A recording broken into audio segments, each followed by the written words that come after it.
Hey guys, it's TheFrXion here, Tiger Tank 12. However you call me, I don't really care, and welcome back to World Tanks. Today, we're not going to be playing the game today, we're going to be talking about the next Tier 8 premium tank that is coming out, and it's the CS-52 LIS.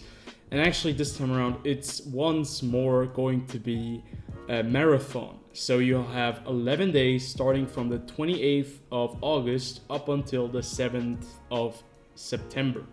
That's 11 days so that you can get this vehicle for free. There are going to be 10 stages that you'll need to finish to get this tank for free, or you'll get the reduction in price for each stage, and each stage is going to be 10% off the cut of the vehicle price that was there previously.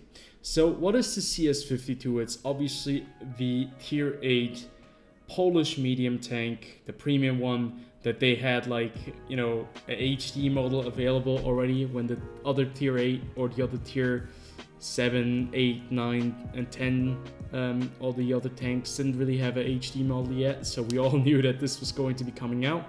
And now that the Polish tank, the medium tech tree has actually arrived, they're releasing it.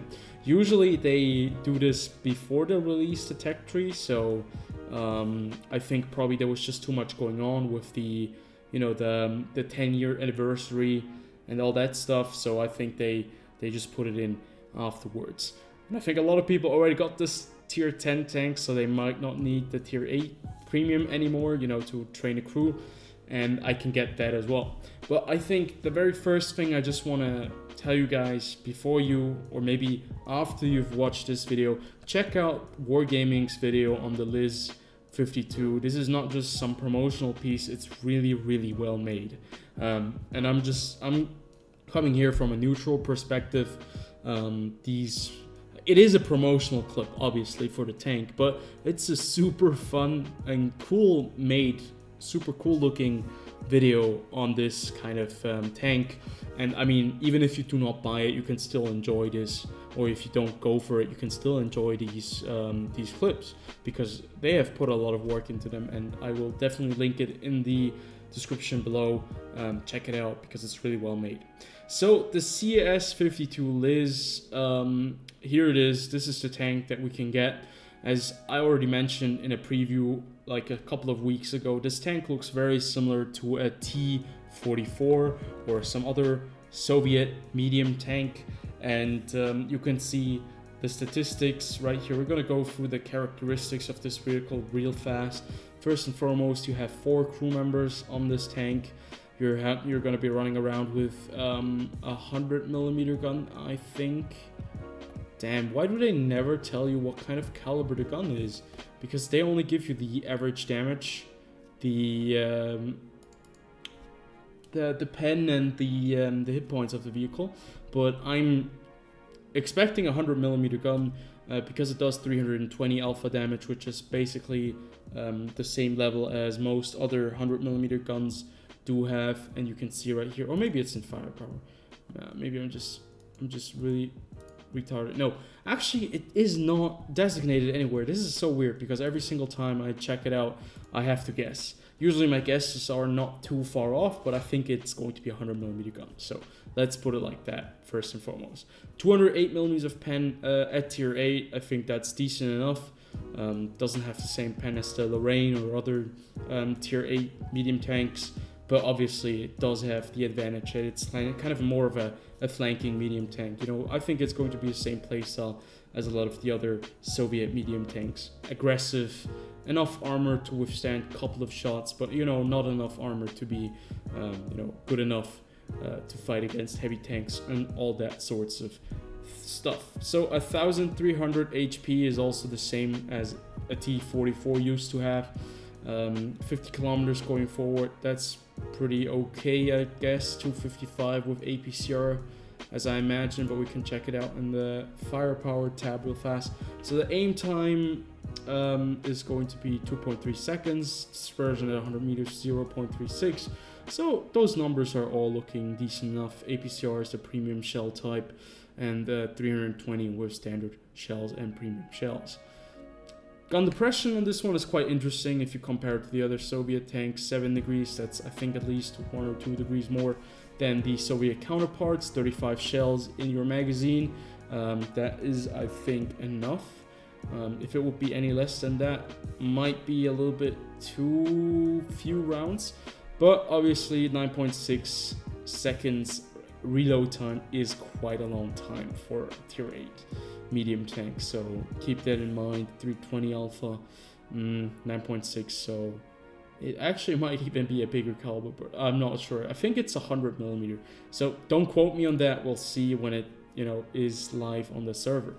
Moving on to survivability, as we mentioned already, 1300 HP, horsepower, view range of 380. I think that's what we expected. We have 190 millimeters of turret armor, which is pretty damn good. 110 on the side as well is very good as well. 90 on the rear as well, or decent enough. 80 on the front, hull 75 and 45. So this tank does not seem to be like a very weakly armored tank. Does seem to have quite decent armor, especially in the turret. So, you know, being hauled down, this is going to be quite an interesting kind of vehicle to fight, unless it has like a huge cupola on top. But well, yeah, there's a cupola on top. Probably gonna be a weak spot, pretty damn sure. But yeah, it just looks like a Soviet tank. Sorry, and since basically all the Polish medium tanks are just made up out of thin air by Wargaming, probably not too far off. So moving on to mobility now. It actually does not have the new movement mode that the tier 10 has, and I think the tier 9 as well.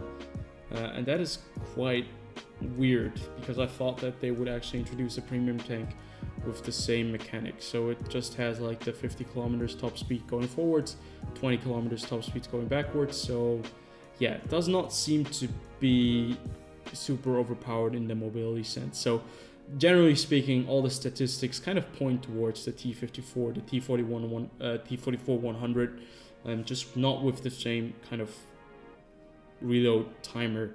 Maybe better armor on the turret a little bit, but other than that, seems to be a quite competitive vehicle that is not too crazy in any kind of direction. So I think balancing wise, this is going to be probably an interesting addition to the game. I mean, yeah, obviously it's going to be a premium tank that you can get for free if you have the time, and if you have the resilience, you know, to survive that kind of grind. So moving on, you have 2 missions, as always, 2 types of missions that you can do. One of them, mission for mastery with tier 10 vehicles. The other one is mission for commitment. That's where all the hardcore boys are at, and girls, you know, get the credits rolling, get the premium tanks all in there. Tier 6 to tier 10, you can do that. It's basically the base experience that you'll need. So let's figure out how much experience you'll need. Base experience. This is very important. This is base experience. This is not experience you earn with like your multipliers and all that stuff, because that would just take you about maybe 2 or 3 hours. Because obviously the people would just, you know, go freaking nuts with all their boosters and stuff. So all in all, the 10 stages, you'll need 246,000 base experience. I think that's the least amount that you needed up until this point. Previously, I think the Carnival Action 10 was maybe 20-30,000 base experience more, but it always was in this kind of area. But 246,000 base experience. Have a lot of fun. 11 days. If you do not have premium, if you do not have the time, if you have real life obligations, it's going to be very difficult.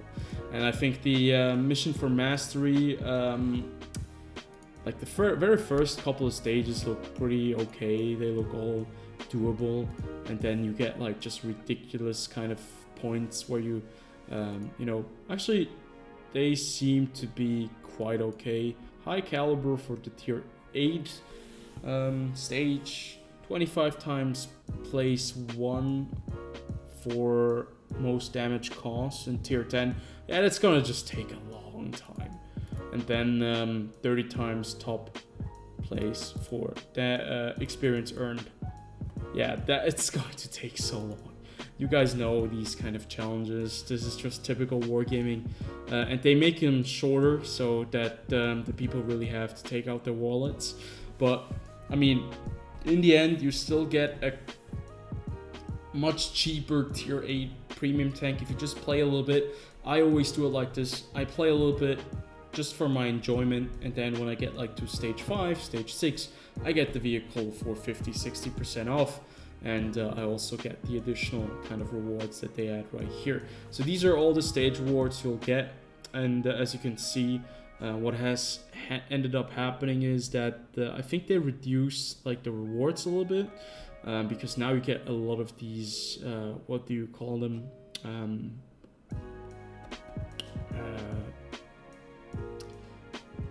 Yeah, these utilization things. Wow, damn, these consumables.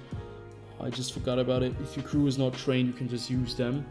Or like boosters for your equipment. And I think previously you would get more credits. I think you would get like free base experience or something like that. Free XP and more equipment. And you can see that the equipment has kind of, you know, taken a bit of a backseat, as well as the premium equipment, which you would get like en masse previously. Now it's just you get like one premium fire extinguisher, one premium repair toolkit, and one premium medic kit. So yeah, it's not too crazy. But I think the very interesting part right here is that right here with this challenge, as soon as you unlock this vehicle, starting from August 28th all the way to September 11th, there are going to be missions that, like, this is obviously something by Wargaming to make the people buy this tank early, play the tank. By playing the tank, you get like all these bonuses, and they do seem to be quite interesting. I mean, you get like 4 general universal training kits. If you complete all of it, you get like 70 universal fragments. I have so many universal fragments, so it doesn't matter to me. 42 times credit boosters for an hour, which is super good. To be fair, 14 days of premium, 42 boosters for 100% or 50% additional XP. So all in all, I'd say these rewards are quite nice. It's a cool addition that they, you know, added into the game, but I would love to see this later, like when this event is over, maybe 2 weeks from then, because then the people that are actually able to get this tank for free can enjoy all these missions, and they do not have to rush it immediately from the very first day, because as you can see, you like lose probably 4 or 5 missions that you could do previously, unless you are like super dedicated and you don't stop playing day in, night out, you know. And I don't see that happening there. And to be fair, these rewards are not as amazing to, you know, make you buy the tank early. So to be fair, I mean, it's a nice kind of gesture to give you a little bit of additional value for your tank. And, you know, when you're playing this vehicle, you get like the missions to, you know, really enjoy it. But at the same time, you just, man, you just gotta pay for it if you want to be a part of this entire thing, because like in the end you maybe get like 1 or 2 days of the missions, if you're even able to do that, and they're not really worth that much. So I think there is a lot of potential that Wargaming has just thrown out of the window by adding it like so close to at the same time that you're unlocking this tank, that you cannot get this tank by, you know, playing the game, that you have to get this tank by buying it completely with all that random shit. As always, that's one of the main problems that you have. You cannot just buy the tank on its own, you have to buy all this crap with it, you know, equipment and all that shit, and they can just add you like so much more money on top of that. That is why the discounts actually are only worth it in the end.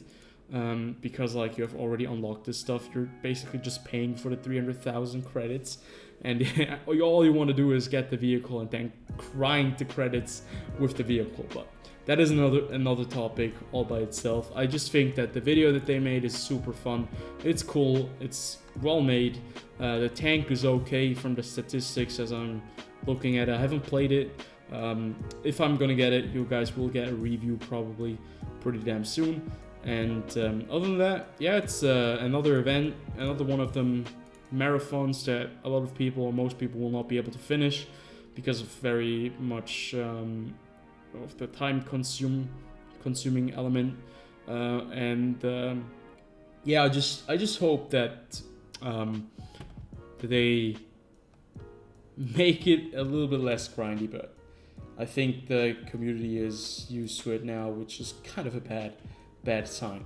But I hope this video was long enough to cover all the aspects, and I'll see you guys on the next one, and enjoy.